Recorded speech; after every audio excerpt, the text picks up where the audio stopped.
This episode of Geek-men and the Masters of the Thunder Nerds is brought to you by our sponsors, Super 7, Nerd Gear, SWA Sabers, and the Madness Entertainment Group. How's it going, everybody? How you doing? How you doing? Doing good. Anything new, Addie? I've been taking on new hobbies for the, Yeah. I'm gonna try to custom some dolls and redo their faces. Oh, that'd be cool. That'd be cool. Yeah. That'd be cool. Still working on cards. I started collecting some cards too, more cards, but yeah, I saw that. It's like, oh man, you're killing me not having those in a binder. Well, my Pokemon one's filled. Would it kill you more if they're in with a Pokemon? Ponies and Pokemon. Yeah, that would also hurt me deeply. Yeah, I'm just keeping them away from Bailey. She was trying to snatch them. I'm like, I gotta. Yeah, I hear you there. I know I protected my cards too, but now I'm actually trying to get them into playing cards. Well, if they like My Little Pony, they got those. There's like a trading cards for just about anything too. You know. Mm-hmm. Especially from the 90s, though. They made cards for anything. Like all the Disney cards. I have all the Little Mermaid cards. Those are cool. Oh, yeah? Yeah, do you have the complete set? The whole thing? Yeah. It's like a bunch of scenes from the movies. Mm-hmm. I don't have the stickers. They had cards that were like a sticker on the card, so once you take the sticker off, the card's kind of useless. Yeah. I don't have those or the temporary tattoo ones, but I have all the old ones from the movie. Nice. So, want to know how much of a pack rat I am? I actually kept the stickers, even though they had nothing on them. I kept the ones that had the stickers. So it's just a piece of cardboard that I peeled the sticker off and used. I was saving wrappers a little bit. I was saving wrappers here and there. I'm like, should I save the wrappers for every Pokemon card? Tim's like, no. And I'm like, well, you never know. But I'm like, I can't do that with everything because I'm already doing that with everything else. Mm-hmm. Yeah, I normally, when a new set of Magic the Gathering comes out, I usually keep one of every pack. That's, and keep the wrapper and, nice. And do you keep any to not open until your kids are older? No, I'm greedy. I open it all. If you got something good, you're like, I spent $5 on that. I want that $50 card. Right, for sure. I mean, it's only fair. Plus, they're not going to give a crap about anything. Nothing cool anyway. Yeah. I mean, I give them toys, and they don't really take care of them that well, which is an abomination to me. Because, I keep everything in near mint condition, like it just came out of the package. And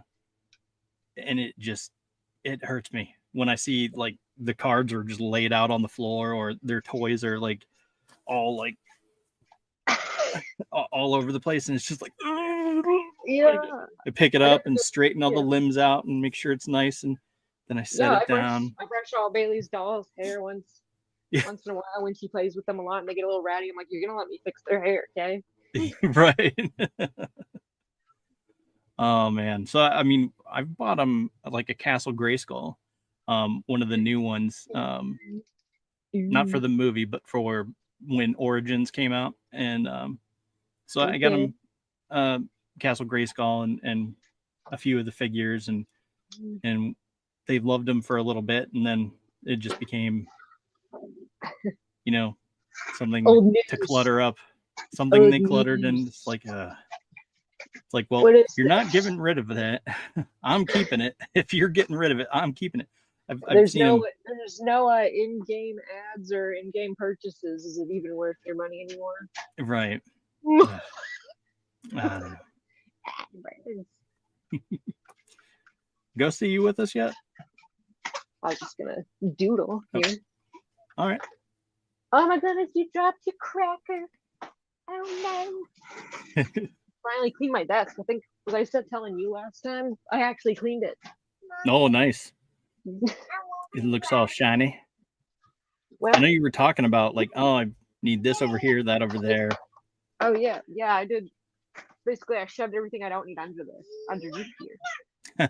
There you go. So yeah, it's out of sight, out of mind at the moment. Yeah. Need more doll stands for the dolls. They're Mm. getting a little piley too.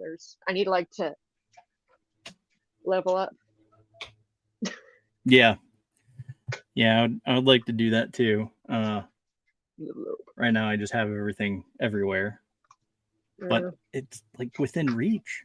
So yeah, it's like a cluttered chaos. It's like if you touch things, I know where that stack is. Don't touch it. Mm-hmm. Yeah, I'm definitely one of those.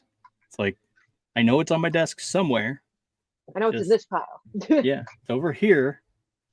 Like, oh yeah, here's my Fisto with my custom Fisto that I have, and it's ready to go. I know exactly where it's at. So, but it is what it is. All right. Hey, welcome, what's happening, welcome, guys? Oh, nothing. We're just chit chatting. Chit chatting. Yeah. Wait. What is new with you, man? Nothing much, man. Same old, same old. Can't complain. Yeah. Nice. That'll be fun. Let me do this there. Okay. So have either of you guys watched anything outside of the movies this week? Getting in anything new? I actually caught some of that. Was it Marshalls? Yeah. Mm-hmm. Yeah, it's me. Yeah. What I saw, it wasn't the coolest show I'd ever seen. I'll tell you that. Which I don't know if I call this like a lull episode or what, but it wasn't as good as some of this other stuff I had been watching of late, like Landman and stuff like that. It didn't even compare, like as far as the quality of the script and all. Yeah, I'm not sure exactly. I can't put my finger on it yet, but it's just one of those things. It's like I'm not sure if it's found its stride just yet. I'm glad it's getting a season 2, because I think that's what it's going to take before it finds its stride and gets its sweet spot. But it's still it's difficult because they've killed off a character. That's central to Casey's plot anyway, and his son's plot. So it's like, okay, here they're struggling through this issue, but it's also them struggling. Everyone else is struggling. It's like all right, let's get through this a few plot holes. Yeah, a few plot holes I've noticed already. Like, you better cover that, or I'm gonna be disappointed. Yeah. As far as watching new things, me and Kevin have been watching Smosh like podcast videos where they're talking about like all the weird shit, like Reddit stories. They do compilations and read all the crazy things people post. Oh yeah. That's what me and Kevin do. That's our TV time at the moment. Yeah, so I mean, my kids are, doing schoolwork or talking to their little friends. And my wife works during the day, so I have a whole lot of time to just sit around and work on the podcast, work on different things like that. So I started watching a couple different TV shows this week, Fire Country and Sherf Country, and I started watching Sherf Country because it has Morena Baccarin, or however you say her name, the girlfriend of Deadpool, if you know that. But anyway, so she was in that show, and I like her in a lot of other things. So I was like, all right, I'll watch this. And then it's like, oh, wait a minute, this is crossing over with another show. What's the other show? Dig into it. Oh, it's Fire Country. Makes sense. Now I need to catch up on all of that. And it has 4 seasons. So I'm like, oh boy.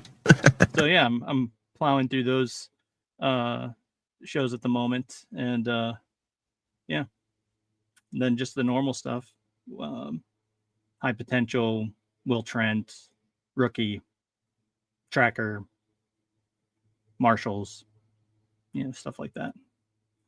got a lot of TV shows that I like to watch. Mm-hmm. There's a lot of good stuff out there right now. Finding time to watch it is the trouble. Yeah. I mean, I'm lucky if the wife and I get to sit down and watch an hour show that is uninterrupted by, children or other duties and stuff. It's like, ugh, what do you mean you need to do this? I want to watch TV. It's like, can't we just sit down and watch TV for an hour uninterrupted? Like, come on. But it is what it is. It's like first world problems, I suppose. Yeah. Yeah.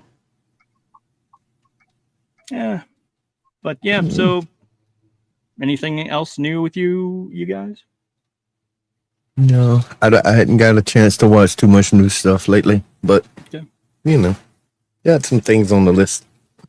Yeah. So we'll just dive into the ratings here. We won't waste time because I have a feeling that we're going to waste a lot of time in the latter part of the episode as we try to figure out what to watch. So let's dive into a fantastic fear of everything. Addie had suggested this. What were your reasons for suggesting this one? My reasons? Like what drew you to? Yeah. Yes, Bailey. Well, I thought it looked funny. I mean, I remember, I started on that. It's been on Netflix for a while. I don't know.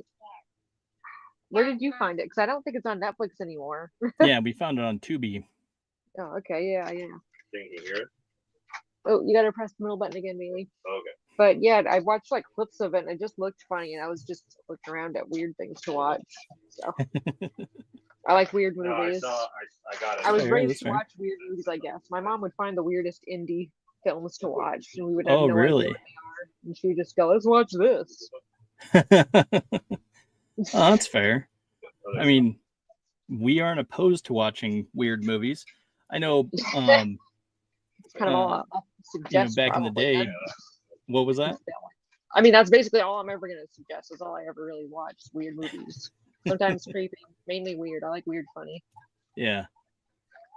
That's definitely a good quality to keep us in check. We can't watch all the good movies. We have to watch some weird ones too to warn people or give our way in on stuff like that. Makes sense. We watch them so you don't have to necessarily, unless you like what we like. So, If you like what you see, turn on the TV and watch it instead of turn it off. Because that's exactly. Zoom did that PBS show. Get off your butt and do it. Actually, get on your butt and watch it. Nice. Yeah, I imagine that. There you go. But so let me see. Do fantastic. There we go. Okay, so a crime novelist who's researched on Victorian serial killers turned him into a paranoid wreck. Must confront his worst fears. And then so here we go. When a film executive takes a sudden interest in his movie script. So now he's like, oh, wait, you want to what? And then he, everything unfolds from there. Now, did you get to watch this movie, Ghosty? Yeah. Okay. Let's see. Let's start with you here. What were your thoughts on the movie? I actually enjoyed it pretty good. It was, I'm like Addie, it had a bunch of funny parts that I wasn't expecting to be funny. Yeah. It was, I guess, a classic tale of somebody that's just a hermit type person that is just eventually develops these phobias. I guess he had like a phobia of everything. Yeah. It's like, it seemed like he was so scared at one point he like glued a knife in his hand and he couldn't even get it out. Like, come on, dude. You know, Like, and, no, I can explain. This isn't what it looks like. yeah. You know, And I thought it was very funny. Yeah, it was yeah, just that British humor, man. Yeah. yeah, it was. It had a little Monty Pythonish to it. Mm, Um, yeah. Not like classic Monty Python. no, but, just like the similar undertones. humor. Yeah. Yeah, the undertones of like, here comes the joke. Like you could almost tell like how they build it up. You're like, all right, this is fixing to be silly. I know it. It just has to be. And it was. It would be. Yeah. You know, but the end really flipped me for a loop. You know, so he's like, go. How he even got away from him, I don't understand, but he did. He got away from the police after all evidence point to him being an absolute just creep. You know, he's in there, he like can't figure out how to wash his clothes, and his underwear keeps finding its way all around, and and then he's got like a trench coat on, and he's filthy. He's got his he finally pulls his hand out of his pocket, and there's a freaking 8-inch blade glued to his hand. Like, Jesus. Yeah. You know, and then so he gets away from the cops and goes back in the damn same store. Like, they ain't gonna cause a law again. You know, in normal situation, they would call him again. Yeah. Like, hey, he's back. Like, didn't you just take him away? Like, he's back. And ends up realizing that the real quote unquote supposed serial killer is one of the police. Yeah. You know, he's just like a fake police. You know, it's like traps them under the what they call it in there? It's some kind of British term for a laundromat, like a basement or something, essentially. Well, it was a laundromat, but they called it something different. Anyway, it's like a weird British name for it. Yeah. Is it the washroom or something? I don't even No, know. it's had a. It was under a trap door. What do British call basements? No, it was the name for the laundromat. The cellar. No. Cellar. Yeah, it was the cellar. Yeah, the cellar. But they called the laundromat something different, like a. Oh, it was a laundrette. Yeah, a laundrette. So he goes in the laundrette, and I was like, "What the hell is he talking about?" You know, because he said it a few. Well, then it showed it from the outside. Laundrette? Yeah, it showed it from the outside, and that was the name of the place. It was like a laundrette. I was like, "Oh, okay, I get it now." Ooh. I need to have a wash. So he ends up in the cellar with a random lady that he just bumps into accidentally at the laundrette. Mm-hmm. And the police has them all tied up, and so they have to kind of talk it. The mission they have is talking the damn serial killer out of killing them, and it works. Yeah, by telling him a stupid story about a hedgehog. He's like, "That's me, man. That's totally me. That's us.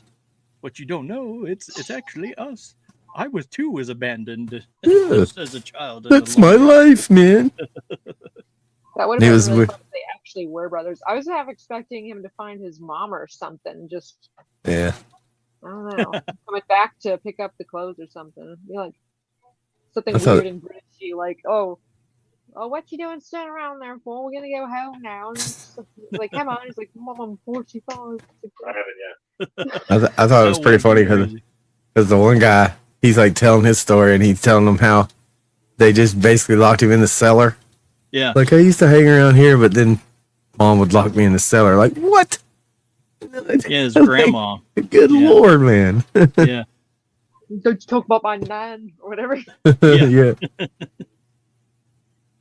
Yeah, that would be crazy. I mean, that whole situation was crazy.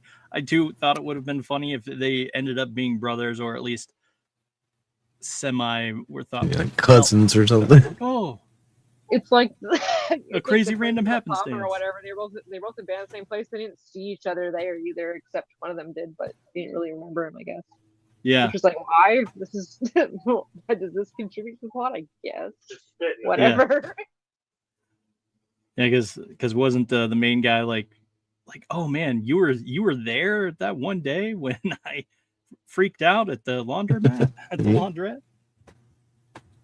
Oh yeah, absolutely crazy.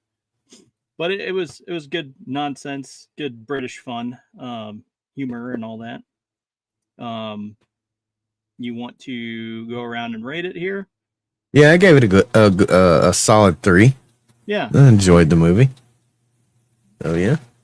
Yeah, it was pretty for weird how weird it was. It was a pretty like chill weird movie too, you know. It wasn't crazy, didn't Yeah, I would have to I guess agree I'd with give it that. a 3.5-ish. Just Yeah. because I was willing to watch it after watching the pieces I did. It's like I feel like if I am willing to watch something more than once, I'd give it like a 3.5. Yeah, that makes sense. Yeah. I think I'll give it a 3.5, maybe. Like you could stretch it if there was a way to put it like a middle between the 3 and 3.5. I would definitely do that because you know, it wasn't you know, soulless or anything like that. It was very good humor. I mean, Simon Pegg is a cool dude. I've liked every single movie I've ever seen him in.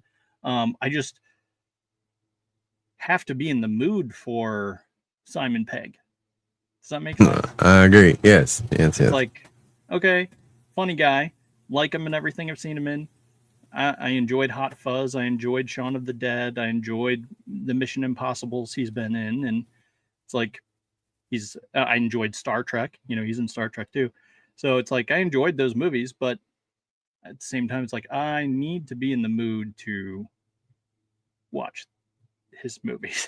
I'm Yeah. not quite ready for the weirdness to embrace me right now. Right. Definitely an odd duck. Yeah, for sure. Comes So, to I mean, actors. it's a Simon Pegg movie, so that should. Yeah. I mean, it makes sense for them to lead the title with Simon Pegg's A Fantastic Fear of Everything. It's just okay, that makes sense. But I couldn't put that in the title because the title would be too long at that point. Right. The episode. It's like, oh yeah. Yeah, she said, so tonight is a movie / draw stream. Well, yeah. Addie's drawn. We're just hanging out and talking about movies, and she's drawn. Yeah. So you'll get to see some of this drawing stuff here. Yeah. But they're drawing stuff. All right. Well, any other words to say about Fantastic Fear of Everything? I mean, like I say, I enjoyed it pretty good. Whenever I watch a weird movie, I always feel like it could be weirder, but that's just me. Yeah. Could have been a lot weirder, definitely. Yes. And I kind of expected it to go weirder at a few turns and twists, but it didn't. So. Yeah. It's like you expect something to go really off the rails, Mm-hmm. and then it's like, okay, it didn't. That was, I'm not really sure what to make. If that's a good Maybe surprise. if he has like a maybe it was like a short series, maybe we would have got more weird instead of a movie. Yeah, that makes sense. Like, I don't know that anyone would necessarily give him a series, but Probably not. I mean, Who wants to work with that guy for a year straight? yeah, I'm pretty sure it would get weird. I feel like he's been in something. I know he hasn't been in. There's a lot of shows that I think he could have shined in, but yeah, I think it would be fun to explore one day with him. Oh yeah. I'd watch a series with him in it, just to see how weird it gets. All right, but so this next movie, King Arthur: Legend of the Sword, was Ghosty's pick here. So, what do you have to say about this? Well, I remember seeing it pretty soon after it come out on DVD, and I liked it then. And which Guy Ritchie, he's pretty good. He's a pretty good producer, director, whatever he was. Yeah. And that's how I feel too. Like as soon as you said Guy Ritchie, I'm just like, oh, okay, yeah, I'm down. yeah. And he had an all-star cast too. because the all the actors and actresses and all were really good. You know, and it's as far as I can tell, it keeps to the King Arthur lore pretty close. You know, that's like one of the ways that it really happened, you know, or supposedly, you know, like, who really knows, but if it's even real at all. But it was supposed to be like a magical time, you know, these mages and all, you know, and I always thought like Merlin was like some kind of wizard or something, but no, he was a mage, you know, which meant they had magic, but they could control animals and things, you know, in different ways. Yeah. And then how the sword kind of chooses you, you know, and you have to choose it. So that was lore. Well, that was interesting too, because it was based on his bloodline, right? Which was you know, weird. So it was bound to, so the Lady of the Lake binds it to the bloodline. Yeah. So therefore, anybody in that bloodline, if you're, I guess, the eldest male or whatever, it would choose you. Yeah. And you were the only one that had the power to control it, but you still had to choose it in order to completely, because you seen, you know, most of the movie, the only way you got the power of the sword to kind of come out was with the two-hand grip. Had to grab it with both hands. Well, at the end of the movie, once he finally doesn't look away, you know, he doesn't, not because he's looking away because he don't want to see his father killed. You know, because his father kills himself, but he flicks a sword in there and it stabs him in the back. The father becomes the stone. Yeah, the sword in the stone legend, you know. Yeah, the father becomes the stone, and he don't want to see that. Well, when he finally sees it, then and you know, she tells him, no, that's the difference between a king and a regular person. You know, king don't have to look away. So when he finally doesn't look away, he can just, all he's got to do is grab it with one hand then, and it's razzle dazzle time, you know. It's, yeah, man. And those parts of the movie were just badass. Absolutely. You know, they used some CGI, but they used it real tastefully. Yeah. You know, I think it was a little for AI, so it was more like CGI. Yeah, for sure. And they used it real tastefully because they didn't go overboard with it. They just used it to prove a point and then got rid of it. And it was just like regular movie from then on, you know? Yeah. I feel like the one scene when he starts kicking butt and like basically decimates the whole horde of whatever they called them, blacklegs. Yeah. When he defeats the whole horde that's storming them. There's like 400 or 500 of them. Oh, dang. Yeah, that's why he's the king. Oh. And then it had some comedy in there, you know, like after he decimates him, he's like, all right, going down the hole now. Right. I've killed all 500 of them. You know, because I'm afraid of the dark. No. Yeah. Because they wanted him to go first to, you know, make sure he's in the hole, not gonna get taken away by the bad guys and all that stuff. Right. It's like, no, you go first. No, you go first. No, you go first. Okay, I'm going in the hole now. Yeah, so he kills them all, and he's like, all right, now I'm going in the hole. Yeah. It's a great scene of the movie. Yeah, for sure. Yeah. I really enjoyed that. I thought it was a nice take because, I mean, okay, I know of King Arthur. I've seen Sword in the Stone, which I know is, you know, Disney-fied version. And I've heard of King Arthur and all that stuff and other properties and stuff that do their take on King Arthur and stuff like that. So I'm familiar with it. Knights of the Round Table, all that kind of stuff. But to see it employed in this movie, it felt familiar, but still interesting to the point where it's not like, oh, that's, you know, whatever, blah, blah, blah. You know, I was like, okay, so that's that person. Okay. Right. And I guess throughout the years, we've been fed a certain kind of narrative behind, and, you know, I guess the Disney one kind of throws it off for a lot of people, especially our age, you know, because we've seen that. So that's what we, kind of give King Arthur. That's what it is right there. But then when you it's almost like watching a new story when you see it like this, and it's more of the real story, like supposedly how it happened, and his own brother, ends up being the reason he's dead, and he wants to take over, and it's just like the classic story of greed and power, and jealousy. Yeah. And this guy, this brother of King or it's actually King Uther, which is Arthur's father. Yeah. His brother is so engulfed with power, he's willing to kill his own wife and daughter to feed to this demon to get these powers to try to defeat his own brother because of this sword. And that's the only thing that even gets him close. And it really still doesn't exceed at all. Yeah. He just makes a big mess in between, Oh man, I hated him when he was just like even thought, okay, the next person I love is this, and it's just like no, you don't cross the line there. when he got his daughter to take to sacrifice to this lady of the lake, whatever, I was like, you did not just go there. Well, that was the price. What the thing you love most, you have to sacrifice it to me, and I will give you the desires of your heart. Yeah.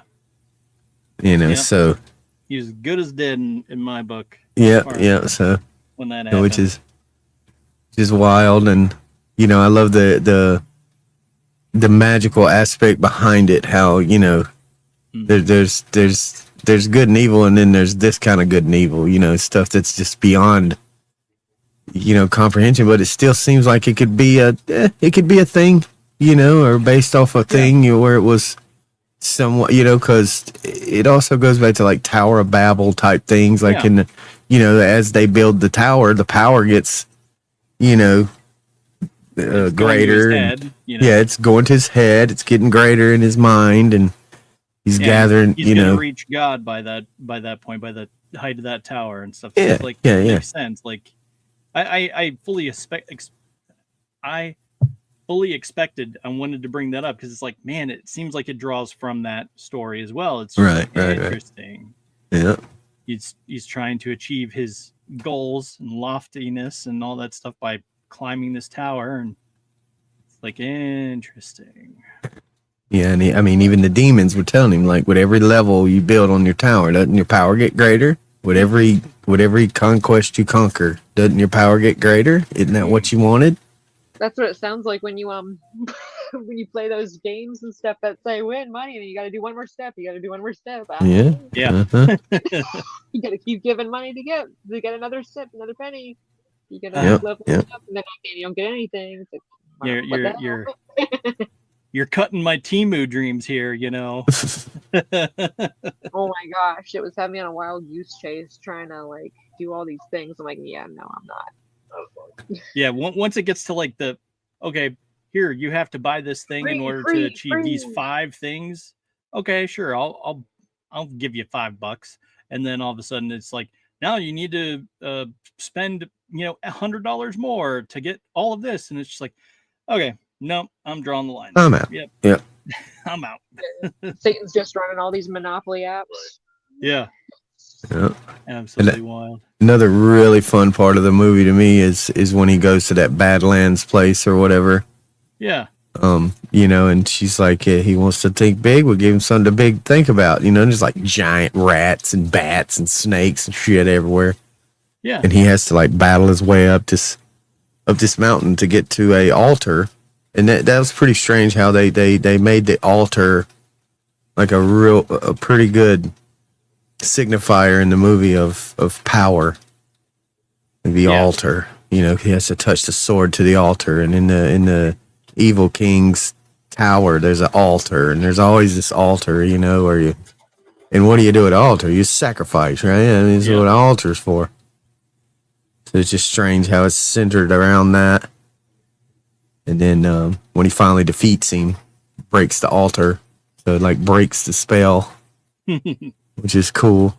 Yeah, And I don't care what nobody says, that demon that he turns into is one of the coolest looking bad guys you'll ever see, with the big, hook sword thing or whatever you call it. I don't know what you call it. A double one. A double scythe. Yeah, scythe. Like on both It's sides. awesome. Flaming cape and big skull helmet. I mean, it was just like, yes. That was insane. Bad guy. Yeah, definitely. It gave strong bad guy vibes for that, man. Yeah, and he had the cool horse with the armor, and he could shoot fireballs with his hands, and just it was badass, man. Yeah. And then, King Arthur fighting him, he's just basically got regular clothes and a sword. Still tears his ass up, you know what I'm saying? Still kills him, so just goes to show you, all the things the devil will show you is not necessarily as terrifying as you think they are if you have the right kind of sword, right? The sword, because the sword has always been, throughout time, I think, inferred to as the word or speech, like the sword, or the pen is sharper than the sword and all this thing. Yeah. So the sword is like a spoken truth. Referred to as the sword too. Right, that's what I'm saying. It's like considered a spoken truth, or a written down truth is also considered a sword. Yeah. So it's like he had the truth and he had goodness on his side, and it stands for a sword, but that's why he was the winner. Yeah. Because his intentions were correct. Mm-hmm. Not because he was just the most powerful. It was because his intentions was the most powerful. Yeah. He was like pure of heart almost. Right. So, to an extent. I mean, as much as one can be, I suppose.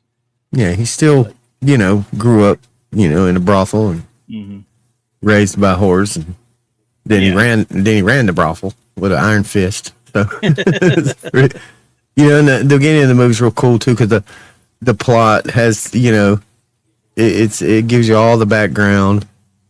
It don't really leave any stone unturned, or you like wondering, well, how in the world did this happen, or how did he get there? No, it tells you all that, so don't leave any of that behind. And like I said, all in all, the story itself, how they told it, was just cool as crap to me.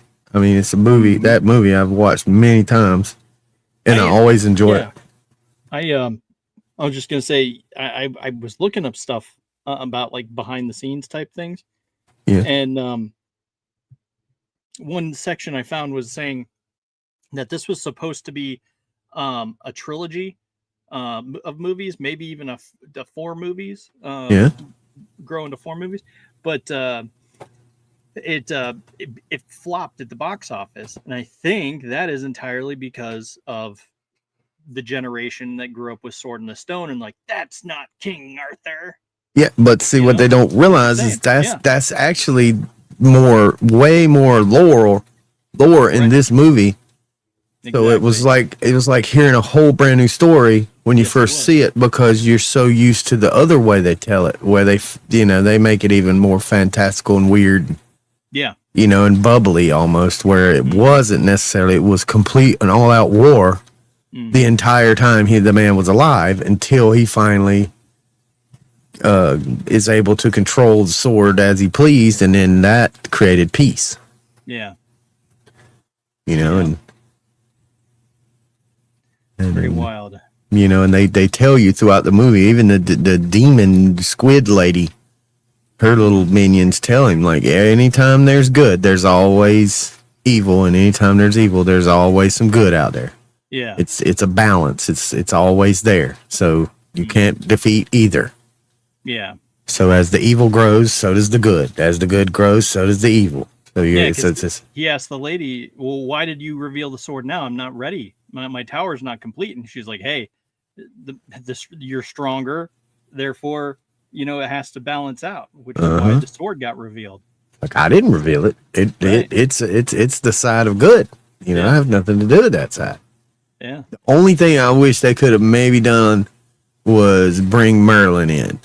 Like, introduced him, even because they showed him for a second when he was like making the sword, that she was like telling the story. So it like zoomed back to when he got this. Yeah, he steals the mage, the king mage, his spear got stolen by this evil guy that Uther, his father, has to kill. Yeah. And so Merlin steals the staff from him and creates the sword. Yeah. So it's already magical to begin with. Yeah, it would have been cool to see him like carving the runes or, you know, doing something Or that just had to do with the sword. Yeah. maybe a little cameo or something where he could speak to King Arthur and let him, you know, just some kind of words of wisdom or some kind of cool thing like that would have been pretty cool. But yeah, and maybe that's why there was going to be like a trilogy or something, you know, bring Merlin in and things like that. Yeah, and I definitely figure that was probably the factor, but you know, because they, you know, it flopped so hard, it just never took off. And I would have liked to see those movies.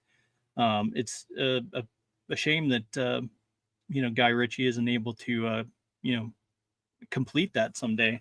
Yeah. And But, you know, I still wonder why it would have flopped. I mean, I'm wondering like what other movies were out at that time and stuff like that, because it was an actually cool movie. So it's not like people went and watched that movie and was like, man, that movie sucked, and then told everybody, and then nobody went. That's not the reason. yeah, well, I mean, there was I want to say there was one that there was another movie that was similar not too long before that, and only it was with a different group of actors. So Yeah. and it was more like the Sword in the Stone type actor, people grown up and all that kind of stuff. So it's like I'm guessing that's why people were pushing back on it, and it just never got to take off. Never got a chance to breathe and yeah, King Arthur wasn't never as popular as freaking Spider-Man or nothing, you know. So right. I mean, never. Because Yeah. I mean, Spider-Man movies, they could probably keep making them the end of the time. Folks still go see them in the box office. Yeah, that's true. Even if they suck. Yeah. So Let's see here. King Arthur. And sword. Legend of the Sword. Legend of the Sword. Legend of the Sword. So it came out in 2017. Let's see. What else came out in 2017? Came out in 2017. Let's see. Major box office included Last Jedi, which All right. Beauty and the Beast, Wonder Woman, and Thor Ragnarok. Yeah, so a decent amount of Marvel type movies and things like that that probably overshadow any kind of King Arthur or anything. Mm-hmm. But you know, the cast alone would have brought a lot of people in. So I don't really understand why. Because I mean, it really wasn't a flopping movie. I mean, the movie itself was good. Oh yeah, no, it definitely was good. But let me just go back and let's see.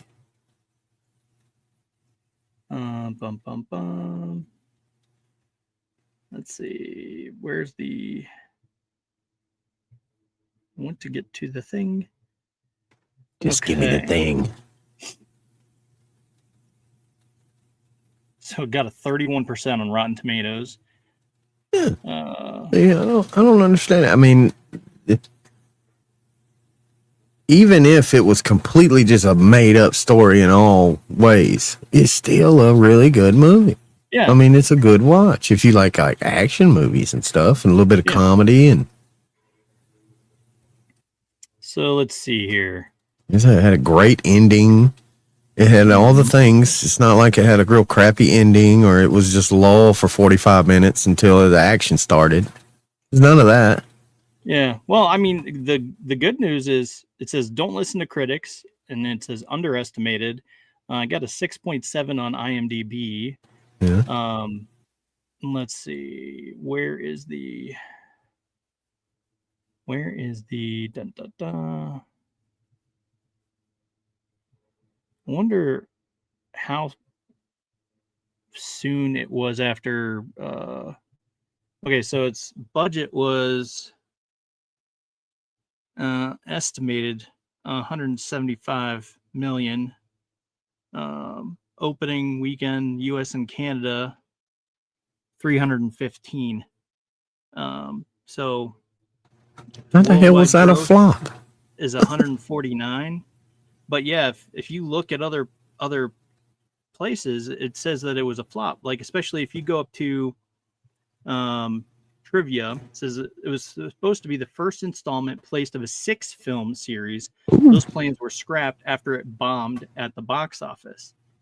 So I'm like, okay, but it looks like it made a decent amount of money. Maybe it wasn't enough.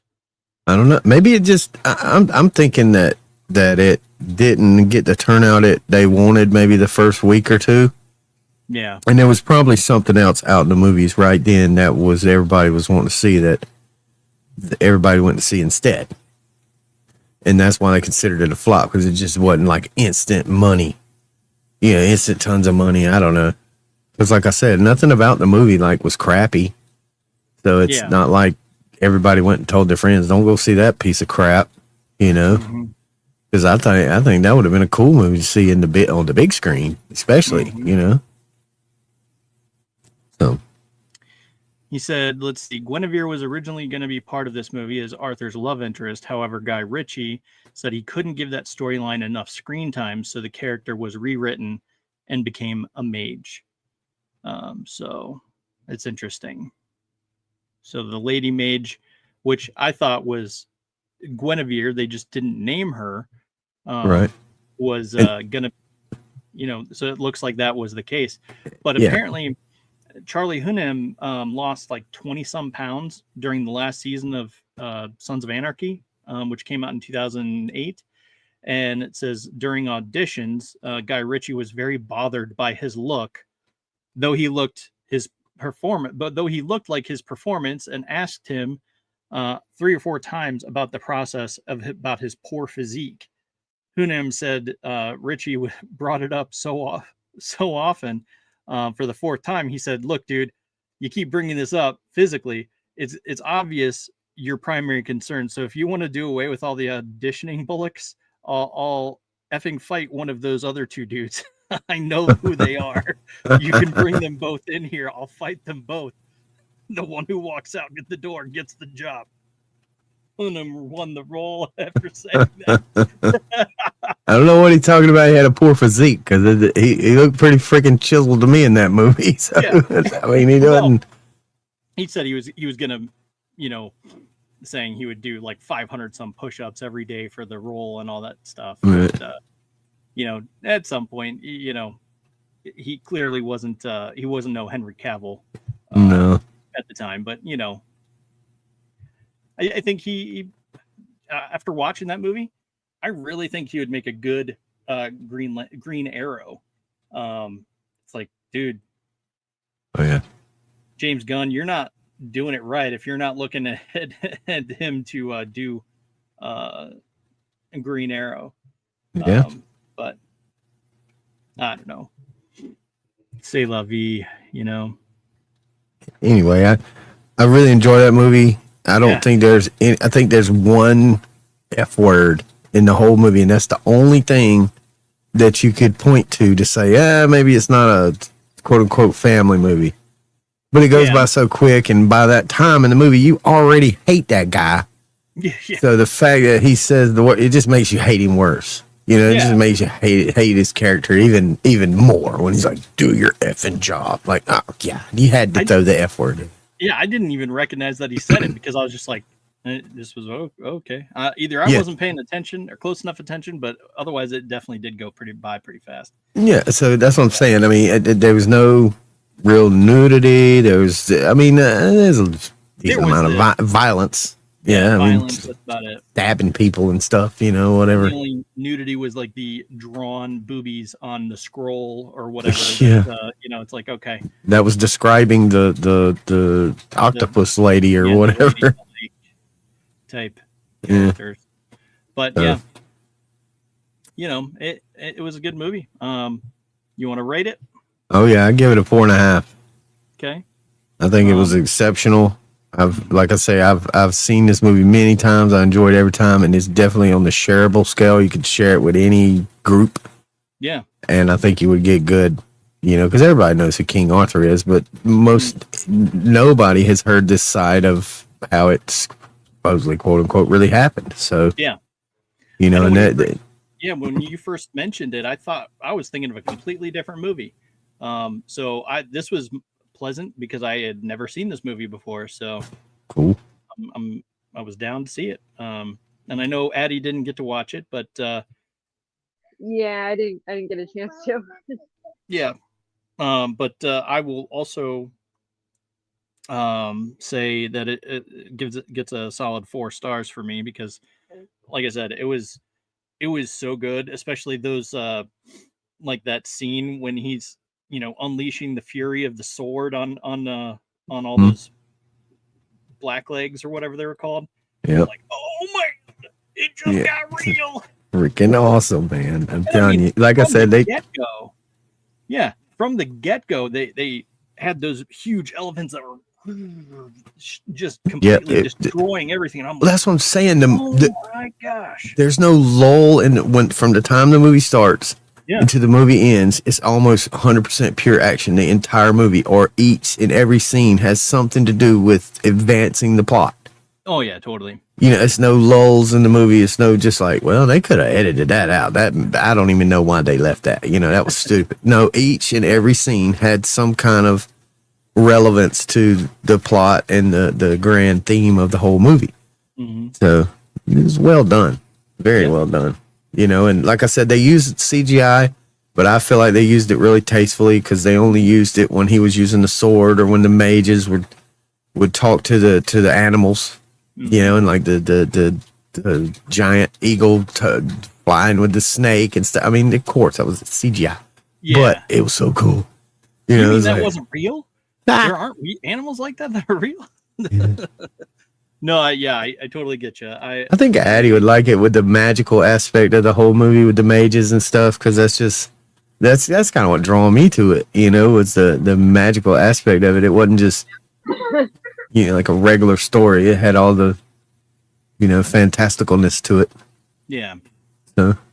Yeah, it was a good flick. But let us move on to the next segment of the show, which is the choosing of the movies. I didn't pick a movie this week. I want to talk about it. Come to a consensus on what we're going to watch. So I know Addie had suggested The Boy, which looks interesting. But I can't find it to stream anywhere. You also suggested a movie just not that long ago. Texted it to me. It was Beau is Afraid. I cannot find that one anywhere either. Yeah, everything I want costs something. Yeah. I kind of like. I'd like to watch that. Gosh, what's it called? It's called Be Good, Do Something, Don't Die, or something like that. It's and I've seen most of the movie, but I hadn't seen the entire movie. But it looks really, really interesting. Yeah. So let's see. It's like Be Good, Be Happy, and Don't Die, or something like that. Or Good Luck, Have Fun, Don't Die. Yeah, that's it, and that's a pretty good one, man. Let's see, that had someone. Oh, okay, yeah. So this one, I had an idea. It has Sam Rockwell in it. Mm-hmm. What would you guys say to watching that movie and the movie Moon? Okay. What's that about? Moon. A dude who is like in space or something. And he's like left all alone, and that's all I remember about the movie. I remember liking it, and of course it has Sam Rockwell, and I thought, oh man, he did a really good job, acting and all that. But then it's been a long time, and I don't remember it, so I can't give you any more. Similar to the plot of that Chris Pratt, Jennifer Lawrence movie. Yep. Yep. I actually think it sounds very similar to the movie with that just came out and is in theaters right now. Hail Mary. There was one movie that sounds very much like Hail Mary. So Moon is, let's see, 2009. It's a classic, down and dirty, literally science fiction film with a baffling mystery that challenges the viewer alive in the shoes of the protagonists. Let's see. Okay. Yeah, looks fun. Sam Bell, 3-year shift at a lunar mine is finally coming to an end and looks forward to his reunion with his wife and young daughter. Suddenly, Sam's health takes a drastic turn for the worse. He suffers painful headaches and hallucinations and almost fatal accident. He meets and appears to be a younger version of himself. Blah blah blah. And have you seen that M. Night Shyamalan movie, Old? Yes. That one was funky. Yeah, that one was funky, and that's the other thing. I don't really remember too much about that one either. But there was something. There was this one. This came out, and then I remember seeing him in the Iron Man, and I was like, "Oh, okay, cool. He's in it. That's cool." But I really like The Menu too. That's a good one. Yes, yeah, The Menu is good. Oh, he was in Sunshine. I didn't realize that. But there's something about. Let me see. So there's that. There's Good Luck, Have Fun, Don't Die. Let me see. I believe we can watch that one.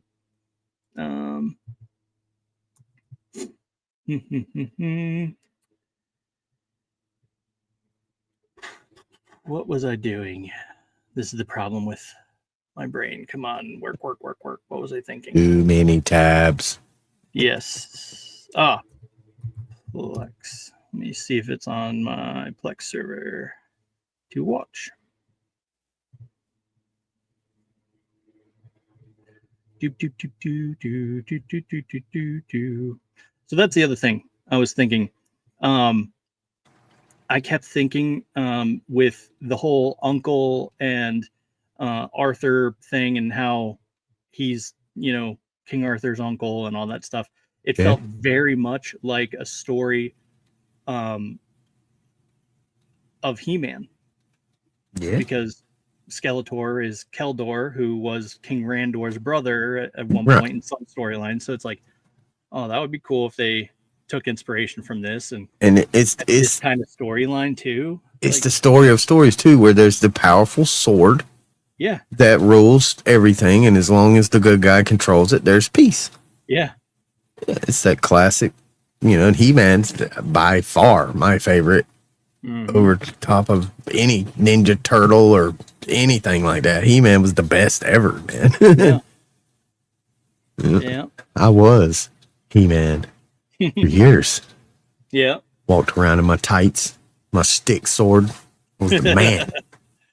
Yep. No one can resist swinging a sword around like it's a sword, swinging a tube or stick around like a sword. I know I did that all the time. Bow staffs, all that kind of stuff. So picture me running around with a sword or a bow staff in my hands, Yep. I was always went to Reddit. What's that? I just went to Reddit and asked Reddit for dark comedies, just looking at what people have said. The Double is one. The Voices, The Art of Self-Defense. Well, I think they got it. My mom said the law. She watched The Lobster and said it was dumb, but I don't know. I haven't seen that one. I was also thinking of maybe doing a family movie week. Because I watched a good movie. And with my kids, and so I had fun time watching it, and so it was called Wonder, and that leaves streaming platforms March 29th. This is March? April 29th. So we have a few days to still watch it. And then another one I saw pop up that was available to watch is a movie called If, which always looked interesting to me. Oh my gosh, I just read the overview of the movie The Voices. The movie The Voices. It's a dark comedy horror starring Ryan Reynolds as a mentally unstable factory worker who hears his dog and cat talk, encouraging him to kill, and the dog urging him to be good. What? The dog is, and the cat are evil and good, I guess. The shoulder is devil and angel. Wow. And it's called The Voices?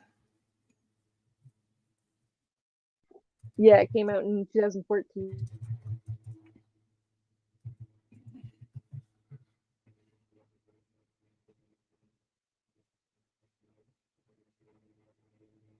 Oh, wow. Okay.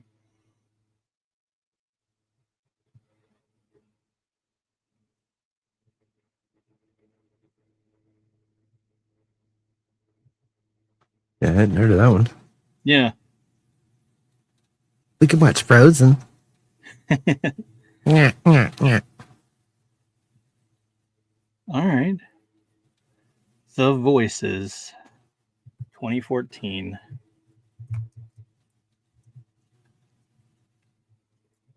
All right. So we have The Voices. And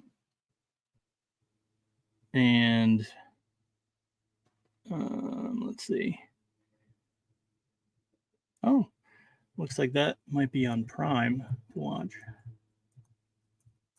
Prime.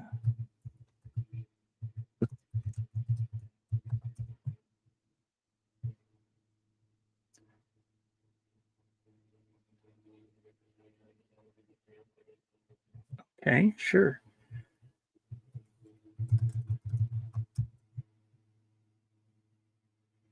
Okay. Yeah, it looks like it's available to watch on Prime.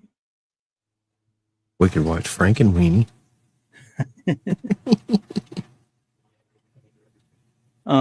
Okay, so there's also what about Crime 101? What do you think of that? What's it called? Crime 101? Yeah, Crime 101. I haven't seen it. And it says a master thief and insurance broker join forces for a big heist, while a determined detective pursues them to prevent a multi-million-dollar crime. It's got Chris Hemsworth, Halle Berry, et cetera, et cetera. There's a funny, weird movie that, let me see. It's coming out this year, if it hasn't yet. I didn't look at the release date. But it's called The Sheep Detectives. It's rated PG. Yeah. It comes out a little later this year. I think in May. Yeah. Oh, okay. And it comes out 2016. It has Hugh Jackman and a bunch of different voices like Bryan Cranston and stuff like that. But May 8th, 2026. So I will definitely be on the lookout for that one, because I think despite it seems kind of like cheesy, if you get down to it, it's actually sounds kind of fun. I don't know. Because here are these sheep where these sheep where this talking sheep too, yeah, they're all talking sheep, but it's because this dude, the shepherd, used to read books to them while they're grazing in the field, and then he stops and he said, okay, that's it for tonight, and let's get some rest. And he goes and closes the door, and then he wakes up and he's actually dead. And so now they're like, what? I can't believe he left us on that cliffhanger. And they're all freaking out. All the sheep are freaking out. And they're like, this is clearly, we need to solve his case. No, those police aren't going to do anything about it. And so it commences. The sheep start talking. And they're like, all right, they're taking it into their own hooves. So it looks funny. I'm looking forward to that one. So yeah, but you know, for me, I plan on watching Masters of the Universe, Oh yeah. and then of course, I hope they put that in 3D IMAX because I will go see it in 3D IMAX. Yeah. yeah. I plan to as well. I'm just waiting on the show times to, you know, for it to be able to buy tickets. So tickets haven't gone on sale for my theater. So when's it officially? Is it officially out now? No. Memorial Day weekend, I think. Okay. Yeah. And then the following week, June 5th is no. I have that reversed. So it comes out June 5th. And then May 22nd, the May 22nd movie is Star Wars, Mandalorian and Grogu. So those are the movies we're seeing this month, the next few months. But okay, so we can watch The Voices. Do we want to watch If or Wonder or this next week we talking about? Yeah. Okay. Or so we have Wonder. The movies that I was kind of thinking were Wonder and If, very much like family oriented, heartfelt type, uplifting kind of movies. I think to an extent. There was one just thrown out there for another kids movie. There was a movie called like Luck or Lucky or something. I was watching that, and that was pretty good kids movie. Yeah, it was like on Netflix, I think. Yeah, I think it's on Netflix. I know it was on Prime originally, or not Prime. It was on Apple TV or something. Oh yeah, maybe. I don't remember. That's where it started. It looks cool. Yeah. So let's see. I'm good. I'm good for whatever with that because I don't know any of those movies. So we have. Go ahead. I want to watch The Voices at least at some point. Yeah. For sure. So I'm gonna write that down. If we don't choose it this week, The Voices, Amazon Prime. Okay. If we don't watch that this week, so hang on, we're gonna read through the movies and then we'll choose. Bee's life is taking an extraordinary turn when she gains the ability to see people's imaginary friends. As soon as she meets Cal, who's trying to pair these beings with new children. Okay. Has John Krasinski, I think Ryan Reynolds, maybe. Yeah, Ryan. There's a horror movie about a kid's imaginary friends or something too. I don't know if it was new or not. It's like, okay. I think probably the best kids movie I've seen in a long time was that Mario movie. We went and seen that in theaters. That was great. It didn't have nothing like woke or weird. It was just straight Mario. You know what I mean? Yeah. Just give me Mario. Just give me Mario. Does it have lava? No, that's the wrong movie franchise. But yeah, so we have If. Let's see, the synopsis for Wonder is August Pullman, boy with facial differences who enters 5th grade, and he faces challenges and different things like that with bullying and different things like that. So it is very much. It also has what's her name? It has, what is her name? Dang it! It has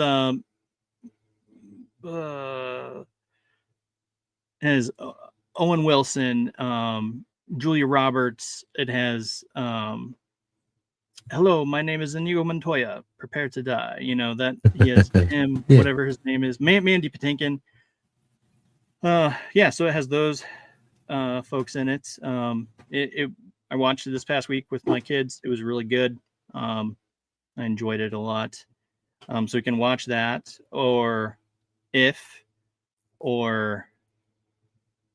we just need either the Voices or Crime 101, which I've already read the synopsis to. So what do we want? We can pick two and save the other two for the following week. And then I have my finger on the pulse for when The Boy and The Boy 2 is going to pop in on some streaming service eventually. And Beau is Afraid, the other movie that you had suggested, Addie. Any thoughts? Yeah. Like I said, I'm good with any of them because I really ain't sure what any of those movies are. So, Yeah. I mean, I know you just read about them, but they all sound good. Okay. Well, make a decision. One of y'all decide for me. We'll either do The Voices, which I guess we'll pair with I'll pick that one if you're Crime 101, maybe. I'm not sure. Yeah, that'll work. All right. So do The Voices and Crime 101, both available on Prime Video at the current moment. So we'll go with those since they're both easily accessible.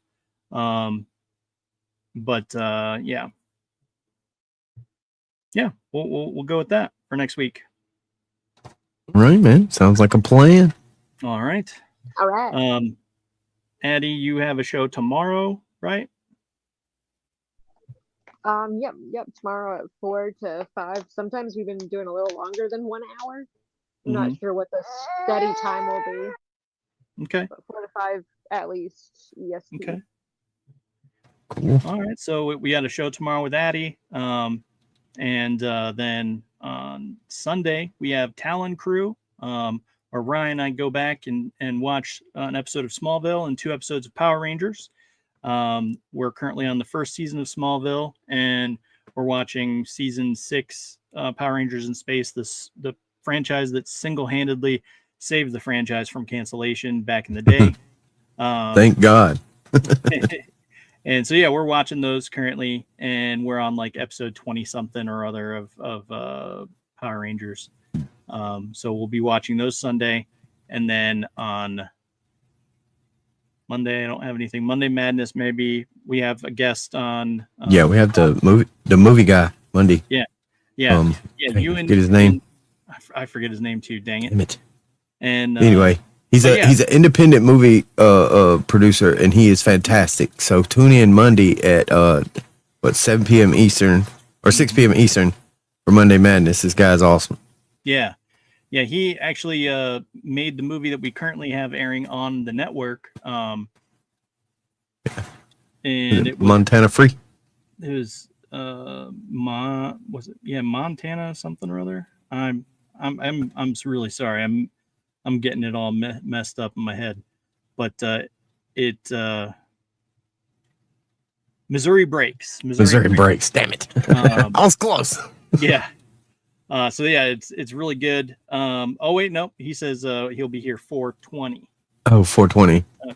That's right. He told me that. Yeah. I thought he said it was Monday, but he said it was on 4:20. It was the Monday Madness on 4:20 is when he'll be here. That's right. Okay.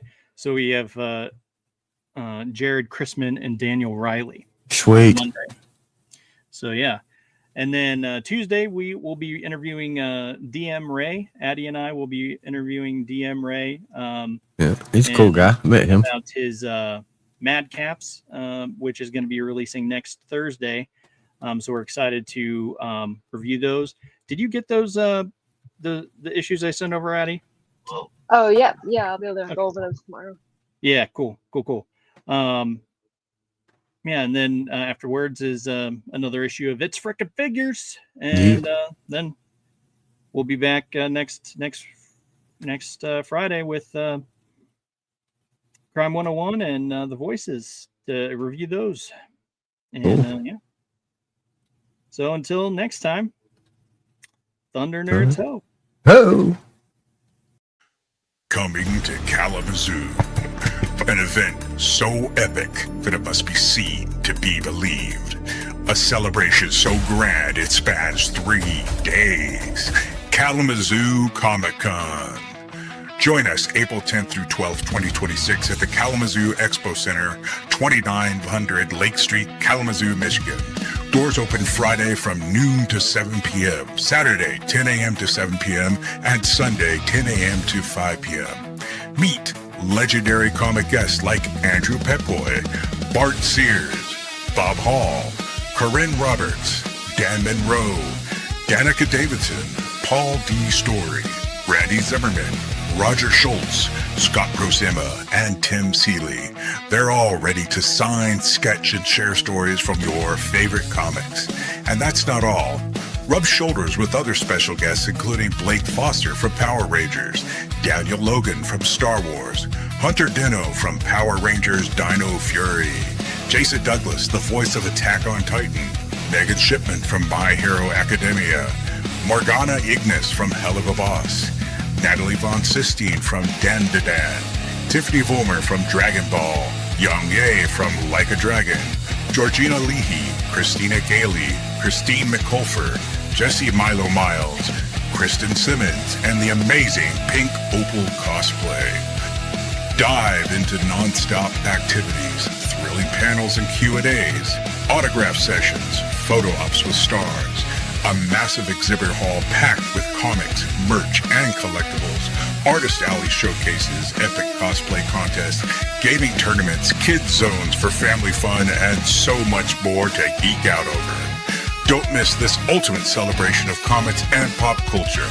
Grab your tickets now at grcomiccon.com. Prices start low with 3-day passes for the full adventure. We'll see you there, heroes.